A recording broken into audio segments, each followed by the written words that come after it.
Begnaud is there in Carencro, Louisiana. That's in the southern part of the state. And David, as we can see from perhaps the waters behind you, what's the latest today?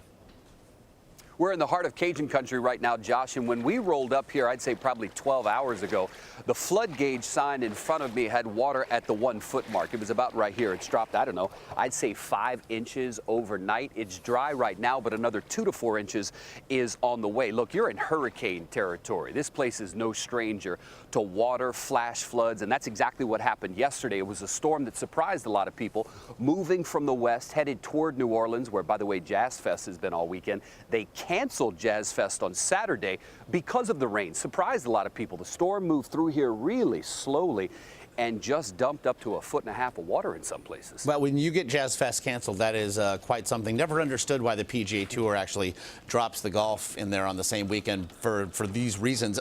You know, you look at the infrastructure behind you. As you mentioned, Cajun country, no stranger to floods. In terms of the infrastructure, is it perhaps better prepared or better able to handle this than other places in the region? It's better able to respond to it, I would say. In Lafayette Parish, where we are, Carencro, where yours truly actually grew up, the drainage system here is terrible. Not my words, it's the words of the people who live here. The city is working to sort of redo some things to improve that. In fact, they have a project underway right now. But what Louisiana, South Louisiana, the southern part of the Bayou State does well is respond to this. So as soon, you know, Josh, when you come here and you visit, if you go to a Jazz Fest, one thing that you see is the meteorologist on television all the time because they are really quick to adjust to breaking weather, severe weather that moves through here. It's not the most dangerous area for tornadoes in the country. That's kind of where we see in Oklahoma and Texas. But here, where hurricanes will often roar up from the Gulf and move north, they're good at really adjusting and alerting people to it. And so when we woke up yesterday, I was actually at my folks' house when the television and the alerts started coming across the cell phone yesterday.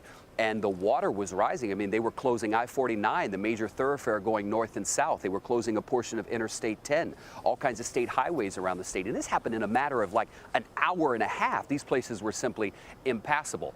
But flash flooding, so it was gone within 2 to 3 hours. Well, is there anything lurking in that water, by the way, that we should be worried about? Probably. That's why I keep moving. Look, we snakes are no stranger around here, but no alligators. Luckily, we eat alligators around here. I don't think one is swimming around this part. All right, nobody rocks the waders quite like you. David Begnaud there in Carencro. We appreciate it. Yes, sir.